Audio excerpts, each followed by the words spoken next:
দল বিরোধী দল সবাই সুখে শান্তিতে থাকবে, এইটাই তো হুজুররা চায়, ঠিক কিনা বলেন? কিন্তু আমরা দেখতে পাই যাদের ভিতরে কোরআনের জ্ঞান নাই, তারা কোরআনকে মাইনাস করে জীবন অতিবাহিত করতে চায়।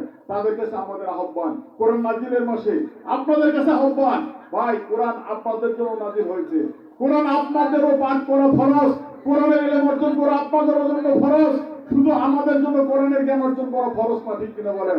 সুতরাং আপনাদের কাছে আহ্বান রাখবো, আসুন বাংলাদেশটা আমাদের সবার, এই বাংলাদেশটাকে আমরা কোরআন দিয়ে সাজাই, ঠিক কিনা বলেন? আর এই বাংলাদেশকে সাজাইতে গেলে আমরা বাংলাদেশ শ্রমিক কল্যাণ ফেডারেশন বাংলাদেশের 7 কোটি শ্রমিকদেরকে নিয়ে কোরআনের বাংলাদেশ গড়তে চাই, ঠিক কিনা বলেন? এই জন্য আমাদের এই ইউনিয়নে যত প্রকারের শ্রমিক আছে সকল শ্রমিকদেরকে কোরআনের দাওয়াত দিবেন, কোরআনের পক্ষে দাওয়াত দিবেন, ইসলামের পক্ষে দাওয়াত দিবেন, যাতে আমরা হালাল রুজি যেহেতু উপার্জন করি, আমরা ইবাদতের মাধ্যমে দুনিয়াতে শান্তি চাই, আখিরাতে মুক্তি চাই।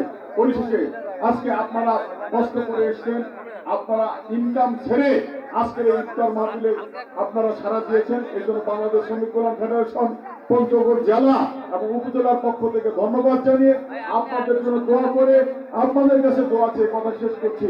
আসসালাম।